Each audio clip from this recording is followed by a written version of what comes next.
Hello दोस्तों, आपका improve learning with Aditya channel में बहुत बहुत स्वागत है।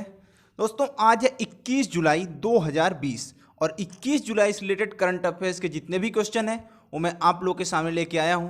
तो अगर ये वीडियो आप लोगों को पसंद आती है तो प्लीज़ इसे लाइक करके अपने दोस्तों में शेयर कीजिएगा तथा अगर आप लोग इस चैनल पर नए हैं तो इसे सब्सक्राइब करके बेल नोटिफिकेशन ऑन कर लीजिएगा। दोस्तों इसके अलावा मैं इस चैनल पे जीएस रिलेटेड और भी दूसरी वीडियोस अपलोड करता हूँ। साथ ही साथ मैं डेली शाम को टेट सीटेट के 20 इंपॉर्टेंट क्वेश्चंस की सीरीज भी लेके आता हूँ जो आपके एग्ज़ाम के लिए बहुत ही ज़्यादा महत्वपूर्ण साबित हो सकती है। तो इस चैनल से जुड़े रहिए जिससे कि आपको आगामी एग्ज़ाम में ज़्यादा से ज़्यादा सहायता मिल सके। चलिए हम आज के पहले क्वेश्चन की तरफ चलते हैं। दोस्तों हमारा पहला क्वेश्चन है कि अभी लालजी टंडन का देहांत हो गया, वह वर्तमान में किस राज्य के राज्यपाल थे? तो दोस्तों ये जो पिक्चर में दिखाई दे रहे हैं यही थे लालजी टंडन और इनका अभी देहांत हो गया है। वर्तमान में ये मध्य प्रदेश के राज्यपाल थे। इसके पहले ये बिहार के राज्यपाल थे, अब ये मध्य प्रदेश के राज्यपाल थे। तो दोस्तों मध्य प्रदेश के बारे में थोड़ा सा देख लेते हैं। दोस्तों मध्य प्रदेश की कैपिटल है भोपाल, मुख्यमंत्री हैं शिवराज सिंह चौहान और राज्यपाल तो अभी यही थे लालजी टंडन, इनका भी देहांत हो गया है। तो ये जो पद है ये रिक्त हो गया है। विधानसभा में कुल सीटों की बात करें तो 231 है, राज्यसभा में कुल सीटों की बात करें तो 11, लोकसभा में कुल सीटों की बात करें तो है 29 और मध्य प्रदेश में ही दोस्तों जो कान्हा टाइगर रिजर्व है उसमें भारत के सबसे अधिक बाघ पाए जाते हैं और पूरे विश्व की बात करें तो उसमें पूरे विश्व के जो 75% जो बाघ हैं वो इंडिया में ही पाए जाते हैं। दोस्तों हमारा अगला क्वेश्चन है कि अभी अंतर्राष्ट्रीय शतरंज दिवस कब मनाया गया है? तो दोस्तों अभी अंतर्राष्ट्रीय शतरंज दिवस 20 जुलाई को मनाया गया है। अब दोस्तों ये मनाया क्यों जाता है तो इसके बारे में मैं आपको बता दूं कि 1924 में पेरिस में अंतर्राष्ट्रीय शतरंज महासंघ अर्थात ICFD की स्थापना हुई थी और इसको चिन्हित करने के लिए हर साल 20 जुलाई को ये अंतर्राष्ट्रीय शतरंज दिवस मनाया जाता है। अगर बात करें तो ये जो शतरंज है इसकी स्थापना भारत में हुई थी और दोस्तों अगर लक्ष्य की बात करें तो दोस्तों इसका उद्देश्य होता है कि शतरंज कार्यक्रमों के सहयोग से दुनिया के सभी लोगों के बीच मैत्रीपूर्ण सद्भाव में सुधार लाना है। दोस्तों हमारा अगला क्वेश्चन है कि अभी हाल ही में हुए सर्वे के अनुसार भारत में मातृ मृत्यु दर 2016 से 18 तक घटकर कितना हो गया है? तो दोस्तों भारत में मातृ मृत्यु दर 2016-18 से घटकर 113 हो चुका है। अब दोस्तों ये मातृ मृत्यु दर क्या होती है इसके बारे में आपको बता दूं तो गर्भावस्था के दौरान शिशु के जन्म के समय, मतलब या तो गर्भावस्था के दौरान या शिशु के जन्म के समय माँ की मृत्यु जो हो जाती है उसे ही हम मातृ मृत्यु दर कहते हैं। दोस्तों मातृ मृत्यु दर महिला एवं बच्चे के स्वास्थ्य की दृष्टि से बहुत महत्वपूर्ण है और अलग अलग देशों में मातृ मृत्यु दर अलग अलग होती है क्योंकि पोषण भी इसका बहुत बड़ा स्रोत है। दोस्तों इसका सबसे बड़ा कारण है कि भारत के ऐसे कई राज्य हैं जो गरीबी एवं तंगी से गुजर रहे हैं। तो दोस्तों वहाँ पे क्या होता है कि जो गर्भावस्था में जो महिलाएं होती हैं उनको जरूरी पोषण उपलब्ध नहीं हो पाता है जिससे प्रसव के दौरान उनकी मृत्यु हो जाती है। कभी कभी क्या होता है कि सही जगह पर उपचार न कराने के कारण भी इस तरह की बहुत सारे केसेस देखने को मिले हैं। तो अगर बात करें 2013 से 2016 के बीच में तो मातृ मृत्यु दर में काफ़ी ज़्यादा सुधार आया है।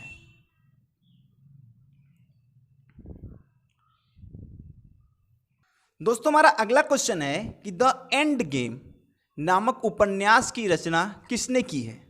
तो दोस्तों द एंड गेम की उपन्यास की रचना की है S. हुसैन जैदी ने। अब ये एंड गेम आते ही आप एवेंजर द एंड गेम मत सोच लीजिएगा, ये इंडियन राइटर हैं, इन्होंने द एंड गेम नाम के उपन्यास की रचना की है। तो इसके बारे में आपको थोड़ा सा बता देता हूँ। दोस्तों यह उपन्यास राजनीतिक विश्वासघात और अकल्पनीय आतंक पर आधारित है। इसके प्रकाशन का जिम्मा हार्पर कॉलिंस इंडिया ने संभाला था। बात करें अगर इस उपन्यास की तो दोस्तों इसमें राज्य सुरक्षा, रक्षक सेवाएं, खुफिया एजेंसियों जैसे एक्सप्लोजिव क्लाइमैक्स शामिल हैं। इसके अलावा एस हुसैन जैदी ने और भी कुछ उपन्यास लिखे हैं जिसमें black Friday, mafia kings of Mumbai, Dongri to Dubai तथा बायकुला टू बैंकॉक शामिल है। इसके अलावा अगर दोस्तों इनकी बात करें तो इन्होंने एक HBO पर डॉक्यूमेंट्री बनाई थी आतंकवाद से रिलेटेड, वो थी टेरर इन मुंबई, जो मुंबई पे हमला हुआ था, इस पर इन्होंने एक डॉक्यूमेंट्री भी बनाई थी। हमारा अगला क्वेश्चन है कि अभी किस कंपनी ने सब सी फाइबर ऑप्टिक केबल की मदद से नई भूकंप डिटेक्शन प्रणाली विकसित की है। तो दोस्तों अभी गूगल ने यह सब सी फाइबर ऑप्टिक केबल की मदद से नई भूकंप डिटेक्शन प्रणाली बनाई है। दोस्तों ये सबसे पहले हम जान लेते हैं कि फाइबर ऑप्टिक केबल क्या होती है। तो दोस्तों ये फाइबर ऑप्टिक जो संचार प्रणाली है, इसमें क्या होता है कि सूचनाओं की जानकारी एक स्थान से दूसरे स्थान तक ऑप्टिक फाइबर के माध्यम से प्रकाश बिंदुओं के रूप में भेजी जाती है दोस्तों। और प्रकाश एक विद्युत चुंबकीय तरंग वाहक विकसित करता है जो विधिवत रूप से एवं सटीक जानकारी अपने साथ लेके जाता है। बात करें तो इसका सबसे पहले इसे विकसित किया गया था 1970 में, और अब ज़्यादातर जो संचार प्रणाली हैं उसमें इस ऑप्टिक फाइबर केबल ने अपना स्थान ले लिया है। अब गूगल ने इसको विकसित किया है, तो हम सबसे पहले गूगल के बारे में थोड़ा सा देख लेते हैं। दोस्तों गूगल के CEO हैं सुंदर पिचाई। गूगल की स्थापना हुई थी 4 सितंबर 1995 को, और इसके संस्थापक हैं लैरी पेज एवं सर्गी ब्रिन।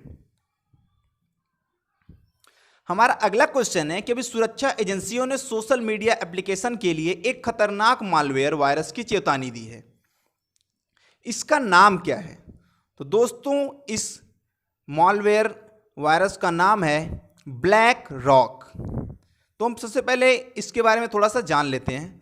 दोस्तों सिक्योरिटी फर्म थ्रेट फैब्रिक ने ब्लैक रॉक नामक एक नए मैलवेयर के बारे में अलर्ट किया है, जो क्या करता है कि अमेजॉन, फेसबुक, जीमेल और टिंडर सहित लगभग 377 स्मार्टफोन एप्लीकेशन से पासवर्ड और क्रेडिट कार्ड की जानकारी चुरा सकता है। दोस्तों ये कोई नया मैलवेयर नहीं है, बल्कि यह स्ट्रेन XX के सोर्स कोड पर आधारित है। दोस्तों यह जो एंड्रॉयड मालवेयर है ये उसी की तरह काम करता है कि एक बार फ़ोन में इंस्टॉल होने के बाद ये टारगेट पे अपना नज़र बनाए रखता है। जैसे ही कोई यूज़र लॉगिन करता है या क्रेडिट कार्ड की डिटेल इंटर करता है तो यह मैलवेयर कार्ड की इंफॉर्मेशन एक सर्वर को भेजता है। फिर फ़ोन की ऐसी किसी एक्टिविटी सुविधा का इस्तेमाल करके ऐप्स के दूसरे परमिशन को भी ये एक्सेस करने के लिए एंड्रॉयड डिवाइस पॉलिसी कंट्रोलर का इस्तेमाल करता है। मतलब ये आपको इस तरह से दिखाएगा जैसे आप मान लो कि कोई एप्लीकेशन खोल रहे हो तो उसी के जैसा मिलता हुआ हूबहू ये दूसरा एप्लीकेशन उसके बगल में खोल देता है, और आप जो ओरिजिनल एप्लीकेशन है उस पर ना जा कर के जो ये मैलवेयर का एप्लीकेशन है वायरस वाला, आप उस पर अपनी सारी जानकारी इंटर कर देते हो और वो जानकारी फिर वापस से जो हैकर्स हैं उनके पास चली जाती है। दोस्तों ये आपके नंबर से आपके बिना परमिशन के किसी भी एप्लीकेशन को खोल देता है, किसी को भी SMS भेज सकता है तथा फालतू की जो नोटिफिकेशन है वो नोटिफिकेशन बार में दिखाता है। तो इसके लिए 377 एप्लीकेशन को चिन्हित किया गया है। हमारा अगला क्वेश्चन है कि भारत में कब से प्राइवेट अर्थात निजी रेलगाड़ियों का परिचालन शुरू हो जाएगा? तो दोस्तों भारत में मार्च 2023 से प्राइवेट रेलगाड़ियों का परिचालन शुरू हो जाएगा। तो सबसे पहले हम इंडियन रेलवे के बारे में जान लेते हैं। तो दोस्तों यह भारत सरकार द्वारा नियंत्रित सार्वजनिक रेल सेवा है। कुल लंबाई की बात करें दोस्तों तो 67,415 किलोमीटर है। भारतीय रेलवे रोजाना 2.5 करोड़ लोगों को उनके मंजिल तक पहुंचाती है, और जो मैं आपको बताया कि ऑस्ट्रेलिया की लगभग पूरी आबादी के बराबर है। दोस्तों इसकी स्थापना हुई थी 8 मई 1845 को। इसका राष्ट्रीयकरण किया गया 1951 को। याद रखिएगा, स्थापना हुई थी 8 मई 1845 को, लेकिन राष्ट्रीयकरण इसका किया गया 1951 को। हेडक्वार्टर इसका है नई दिल्ली। केंद्रीय रेल मंत्री हैं पीयूष गोयल, रेल राज्य मंत्री हैं सुरेश अंगड़ी, और रेलवे बोर्ड के अध्यक्ष हैं वीके यादव। इसके पहले थे अश्विनी लोहानी। पहली यात्री ट्रेन की बात करें तो 1853 ईस्वी में मुंबई से ठाणे के लिए चली थी, जो लगभग 34 किलोमीटर की डिस्टेंस ट्रेवल की थी। अच्छा दोस्तों, इसके अलावा आप लोगों के दिमाग में एक बात और आ सकती है कि आखिरकार रेल तो चली रही है, तो ये रेलवे का निजीकरण क्यों किया जा रहा है। तो दोस्तों, इसके पीछे सरकार की एक पहल है कि रेलवे की जो लेट लतीफ़ी है उससे यात्रियों को छुटकारा दिलाया जाए, यात्रियों की सुरक्षा में बढ़ाई जाए और विश्व स्तरीय यात्रा का अनुभव प्रदान किया जाए, और सबको, सबसे बड़ी बात है, सबको कंफर्म टिकट उपलब्ध कराया जाए, जिसके लिए रेल का प्राइवेटाइजेशन किया जा रहा है। लगभग 151 रेलगाड़ियों का प्राइवेटाइजेशन किया जाने वाला है, जो 2023 से स्टार्ट हो जाएगा। दोस्तों, इसमें यह भी कहा गया है कि जो ट्रेन की जो स्पीड है वो 160 किलोमीटर प्रति घंटा से नीचे नहीं होगी। मतलब ये आप आज के समय में जो नॉर्मल ट्रेनें चलती हैं वो मैक्सिमम 100 से 108 किलोमीटर के आसपास चलती हैं। तो इससे क्या होगा कि आपके समय की भी बचत होगी। हाँ, पैसे थोड़े ज़्यादा लगेंगे, लेकिन सुविधाएं भी उसी के हिसाब से ज़्यादा मिलेंगी। हमारा अगला क्वेश्चन है कि अभी भारत ने किस देश के साथ पैसेक्स अर्थात पैसेज एक्सरसाइज में हिस्सा लिया है। तो दोस्तों, अभी भारत ने अमेरिका के साथ ये पैसेक्स एक्सरसाइज में हिस्सा लिया है। दोस्तों, चाइना की नीतियों को देखते हुए हाल ही में अभी भारत अमेरिका के बीच में जो वैश्विक साझेदारी है वो काफ़ी अधिक हो गई है, और अभी भारत अमेरिका का सबसे बड़ा वैश्विक पार्टनर के रूप में उभर कर सामने आया है। दोस्तों, इसके अलावा भारत और अमेरिका के मध्य होने वाले कुछ और युद्ध अभ्यासों की बात करें तो उसमें है कोप युद्ध अभ्यास, वज्र प्रहार युद्ध अभ्यास, रेड फ्लैग युद्ध अभ्यास तथा मालाबार युद्ध अभ्यास। अब हम बात करते हैं संयुक्त राज्य अमेरिका की। तो दोस्तों, इसकी कैपिटल है वाशिंगटन डीसी। राष्ट्रपति हैं डोनाल्ड ट्रंप, मुख्य न्यायाधीश हैं जॉन रॉबर्ट्स, और करेंसी है यूएस डॉलर। दोस्तों, हमारा अगला क्वेश्चन है कि फीफा द्वारा 2022 का विश्व कप किस देश में आयोजित करने की घोषणा की गई है। दोस्तों, फीफा ने 2022 का फुटबॉल विश्व कप कतर में आयोजित करने की घोषणा की है। और तो सबसे पहले हम कतर के बारे में देख लेते हैं। दोस्तों, कतर की कैपिटल है दोहा, भाषा है अरबी, सरकार है पूर्ण राजशाही, वहाँ के अमीर हैं एच शेख हमद बिन खलीफा अल थानी, जिन्हें हामिद बिन खलीफा भी कहते हैं। दोस्तों, वहाँ की करेंसी है रियाल, प्रधानमंत्री हैं हमद बिन जासिम बिन जाबेर अल थानी। काफ़ी लंबे लंबे नाम हैं। अब फीफा की बात करते हैं। दोस्तों, फीफा का पूरा नाम है federation international D football association. स्थापना इसकी हुई थी 21 मई 1994 को पेरिस, फ्रांस में। इसके मोटो की बात करें, आदर्श वाक्य की बात करें तो for the game for the world. इसका हेडक्वार्टर है ज्यूरिख, स्विट्जरलैंड में। कुल सदस्य देश हैं 211 और इसके अध्यक्ष हैं जियोनी इन्फेंटिनो। इतना आप लोग इस क्वेश्चन से याद रखिएगा। हमारा अगला क्वेश्चन है कि अभी किस राज्य में अनुसूचित जातियों के सर्वांगीण विकास के लिए नवीन रोजगार छत्री योजना प्रारंभ की गई है। तो दोस्तों, अभी उत्तर प्रदेश में ये नवीन रोजगार छत्री योजना प्रारंभ की गई है। तो ये नवीन रोजगार छत्री योजना क्या है, इसके बारे में मैं आपको थोड़ा सा बता दूं। तो दोस्तों, जो उत्तर प्रदेश के मुख्यमंत्री हैं योगी आदित्यनाथ जी, उन्होंने वीडियो कॉन्फ्रेंसिंग के जरिए इस अनुसूचित जाति के गरीब व्यक्तियों के सर्वांगीण विकास के लिए ये नवीन रोजगार छत्री योजना का शुभारंभ किया, जिसके अंतर्गत 3484 लाभार्थियों के खातों में लगभग 17 करोड़ 42 लाख रुपए ट्रांसफर किए गए। ये इतने ही लोगों के खाते में ट्रांसफर नहीं किए जाएंगे, ये उस वक्त ट्रांसफर किए गए जब इन्होंने उसका शुभारंभ किया। दोस्तों, इसके तहत क्या होगा, जो लाभार्थी व्यक्ति है वो इस राशि का उपयोग परचून की दुकान, generator set, laundry, dry cleaning, cyber cafe, tailoring, banking, tent house, आदि के लिए उपयोग कर सकता है। दोस्तों, मुख्यमंत्री का कथन है कि ये आत्मनिर्भर भारत की तरफ प्रदेश सरकार का ये अगला कदम है। और उन्होंने ये भी कहा कि डॉक्टर भीमराव अंबेडकर व अन्य महापुरुषों ने जो सपना देखा था, हम उसे ही आगे बढ़ा रहे हैं। अब बात करते हैं उत्तर प्रदेश की।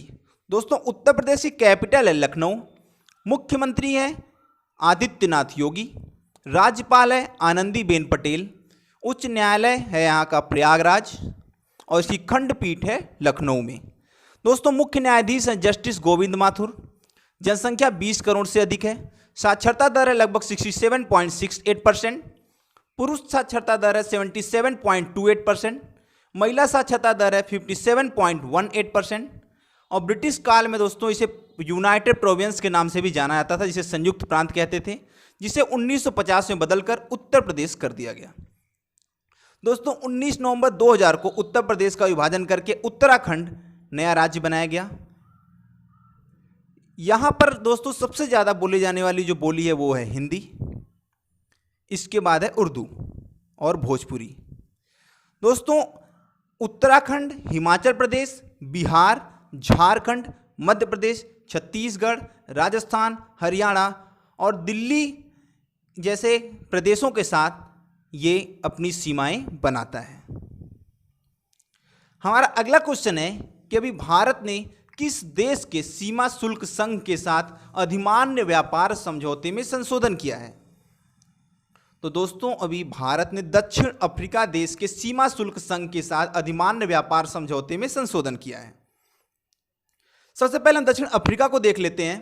तो दक्षिण अफ्रीका की कैपिटल है प्रिटोरिया एवं केप टाउन। राष्ट्रपति हैं सिरिल रामफोसा।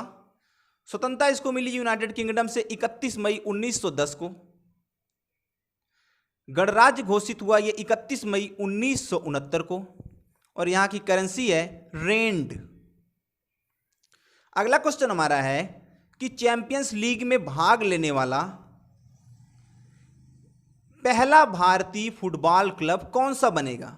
तो दोस्तों, जो एफसी गोवा है, जो आईएसएल की एक टीम है एफसी गोवा, वही अभी चैंपियंस लीग में भाग लेने वाला पहला भारतीय फुटबॉल क्लब बनेगा। तो सबसे पहले हम इसके बारे में थोड़ा सा देख लेते हैं दोस्तों। तो एशियाई फुटबॉल परिसंघ सदस्य संघों की जो रैंकिंग प्रणाली है, उसने नवंबर 2019 में ये रैंकिंग जारी की थी, जिसके अनुसार भारत को चैंपियंस लीग में स्थान दिया गया, क्योंकि इंडिया पश्चिम क्षेत्र के शीर्ष 10 देशों में 8वें स्थान पर आता है और इस लीग में 10 रैंकिंग तक की टीमों को खेलने का मौका मिलता है। दोस्तों, इसके तहत जो फुटबॉल क्लब एफसी गोवा है वो 2021-22 में होने वाली एफसी चैंपियंस लीग में एएफसी चैंपियंस लीग में भाग लेने वाला पहला भारतीय क्लब बनेगा। दोस्तों, इससे पहले मोहन बागान और ईस्ट बंगाल जैसे फेमस जो भारतीय क्लब थे वो एशियाई क्लब चैंपियंस लीग में तो खेले थे, लेकिन किसी ने भी अभी एएफसी चैंपियंस लीग में नहीं खेला था। दोस्तों, एएफसी चैंपियन लीग की शुरुआत की बात करें तो 2006 में हुई थी। हमारा अगला क्वेश्चन है कि अभी हाल ही में किसने हंगरी ग्रांड प्री 2020 को जीता है? तो दोस्तों, अभी लुइस हैमिल्टन ने हंगरी ग्रांड प्री 2020 को जीता है। अगर ग्रांड प्री के पूरा का नाम बात करें दोस्तों, तो इसका नाम है ग्रैंड प्रिक्स कहते हैं इसे, शॉर्ट में इसे ग्रांड प्री लिखा जाता है। ये जो फोटो में दिखाई दे रहे हैं यही हैं लुइस हैमिल्टन और ये मर्सिडीज के ड्राइवर हैं। इसके ऊपर है वोल्टेरी बोटास, जो कि मर्सिडीज के ड्राइवर ये भी हैं, और मैक्स वर्स्टप्पन ये रेड बुल के ड्राइवर हैं। बात करें रैंकिंग की तो दोस्तों, लुइस हैमिल्टन ने इसे जीता है, तो ये फर्स्ट पोजीशन पे थे। सेकंड पोजीशन पे है मैक्स वर्स्टप्पन और थर्ड पोजीशन पे थे वोल्टेरी बोटास। हमारा अगला क्वेश्चन है कि अभी किस देश ने मुफ्त इंटरनेट सेवाओं पर प्रतिबंध लगा दिया है? तो दोस्तों, अभी बांग्लादेश ने मुफ्त इंटरनेट सेवाओं पर प्रतिबंध लगा दिया है। तो हम बांग्लादेश के बारे में देख लेते हैं। बांग्लादेश की कैपिटल है ढाका, प्रधानमंत्री हैं शेख हसीना, राष्ट्रपति हैं अब्दुल हामिद, करेंसी है टका, बांग्लादेश 26 मार्च 1971 को पाकिस्तान से अलग होकर नया राष्ट्र बना था। ये पहले पूर्वी पाकिस्तान का एक हिस्सा हुआ करता था। दोस्तों, बांग्लादेश का संविधान 1972 में लागू किया गया था। हमारा अगला क्वेश्चन है कि अभी हाल ही में CS शेषाद्री का निधन हुआ, वह किस क्षेत्र से संबंध रखते थे? तो दोस्तों, ये एक महान गणितज्ञ थे जो आपको पिक्चर में दिखाई दे रहे हैं, यही है CS शेषाद्री, और अभी हाल ही में इनका देहांत हो गया। दोस्तों, इनके कुछ अवार्ड्स की बात करें तो इन्होंने शांति स्वरूप भटनागर अवार्ड, पद्म भूषण एवं fellow of the royal society award जीता था। हमारा अगला क्वेश्चन है कि हाल ही में अभी भारत के किस राजनेता के ट्विटर पर 6 मिलियन से अधिक फॉलोअर हो चुके हैं और वो फॉलोअर्स के मामले में तीसरे नंबर पर आ चुके हैं? तो दोस्तों, आपको फोटो में दिखाई दे रहे होंगे, ये हमारे प्रधानमंत्री नरेंद्र मोदी, इनके ट्विटर पर अभी 6 मिलियन से अधिक फॉलोअर हो चुके हैं।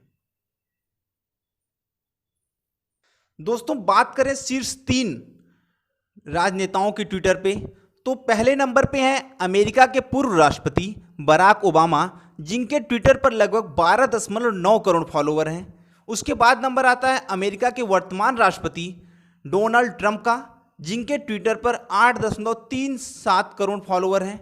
उसके बाद नंबर आता है हमारे देश के प्रधानमंत्री नरेंद्र मोदी का, जिनके ट्विटर पर अभी 6 मिलियन फॉलोअर हो चुके हैं। दोस्तों, इनके सितंबर 2019 से जुलाई 2020 तक इनके फॉलोअर्स में लगभग 1 करोड़ की वृद्धि हुई है। अब हम बात करते हैं दोस्तों ट्विटर की। तो ट्विटर की स्थापना हुई थी 21 मार्च 2006 को। इसका हेडक्वार्टर है सैन फ्रांसिस्को कैलिफोर्निया में। अध्यक्ष हैं इसके डोर्सी और इसके CEO हैं इवान विलियम्स। ये social networking micro blogging site है और सबसे बड़ी बात है कि आप इस पर 140 वर्ड्स में ही जो कुछ भी आपको एक्सप्रेस करना है, आप उसके लिए 140 वर्ड्स में ही उसे एक्सप्रेस कर सकते हैं। हमारा अगला क्वेश्चन है कि अभी उपभोक्ता संरक्षण अधिनियम 2019 कितने जुलाई से लागू हुआ है? तो दोस्तों, ये उपभोक्ता संरक्षण अधिनियम 2019 20 जुलाई से लागू हुआ है। तो इसके बारे में थोड़ा सा हम जान लेते हैं कि क्या है उपभोक्ता संरक्षण अधिनियम 2019। तो दोस्तों, 20 जुलाई 2020 से जो ये उपभोक्ता संरक्षण अधिनियम लागू हुआ है, ये उपभोक्ता संरक्षण अधिनियम 1986 को क्या करेगा? रिप्लेस करेगा। केंद्रीय उपभोक्ता मामले में खाद्य और सार्वजनिक वितरण मंत्रालय के अनुसार ये नया कानून लागू होते ही ग्राहकों के हितों की रक्षा के लिए कई नए नियम लागू हो जाएंगे जो पुराने अधिनियम में नहीं थे, अर्थात अधिनियम 1986 में नहीं थे। पिछले कुछ सालों में आए नए बिजनेस मॉडल को भी इसमें शामिल किया गया है। तो वो कौन कौन से नियम हैं, वो कौन कौन से फायदे हैं जो उपभोक्ताओं को मिलने वाले हैं, तो उसको हम थोड़ा सा देख लेते हैं। दोस्तों, इस कानून में उपभोक्ताओं को भ्रामक जानकारी जारी करने पर भी कंपनियों पर कार्रवाई की जाएगी। उपभोक्ता देश के किसी भी कंज्यूमर कोर्ट में अब मामला दर्ज करा सकता है। इसकी सबसे खास बात यह है कि इस कानून में अब ऑनलाइन और टेली शॉपिंग कंपनियों को भी शामिल कर लिया गया है। दोस्तों, खाने पीने की चीज़ों में मिलावट होने पर कंपनियों पर जुर्माने के साथ साथ अब जेल का भी प्रावधान किया गया है। दोस्तों, कंज्यूमर फोरम में अब 1 करोड़ रुपए तक के केस दाखिल हो सकते हैं। उससे ऊपर 1 करोड़ से 10 करोड़ तक के जो रुपए तक के केस हैं वो state consumer dispute redressal commission में उसकी सुनवाई होगी, और 10 करोड़ से ऊपर के जो केस हैं उनकी सुनवाई national consumer dispute redressal commission में की जाएगी। दोस्तों, अगर बात करें हम इस अधिनियम की, तो ये अधिनियम काफ़ी पहले तैयार हो चुका था, लेकिन कोरोना महामारी फैलने के कारण लॉकडाउन की वजह से इसे टाल दिया गया था, जिसे अब जाकर 20 जुलाई 2020 को लागू किया गया है। तो उम्मीद है दोस्तों कि ये वीडियो आपको पसंद आई होगी, तो प्लीज़ इसे लाइक करके अपने दोस्तों में शेयर कीजिएगा, और अगर आप लोग इस चैनल पर नए हैं तो इसे सब्सक्राइब करके बेल नोटिफिकेशन ऑन कर लीजिएगा। धन्यवाद।